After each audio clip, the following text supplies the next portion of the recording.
Why do so many Chevy Equinox drivers struggle with dashcam issues? If your dashcam isn't powering up, you're not alone. Here's what to do next. First, check the basics. Is the dashcam plugged in securely?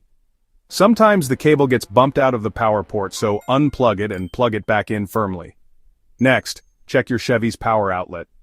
Try plugging in another device like your phone charger to make sure the outlet itself is working. If nothing charges, the fuse might be blown. Look in your owner's manual for the fuse box diagram and replace the fuse if needed. Still not working? Inspect the dashcam's power cable for any damage or fraying. If it looks worn out, try swapping it for another USB cable. If your dashcam uses a memory card, take it out and reinsert it. Sometimes a loose or faulty card can freeze up the whole system. Finally, check for a reset button on your dashcam. Hold it down for a few seconds to restart the camera. If none of these steps help, your dashcam itself might need repair or replacement.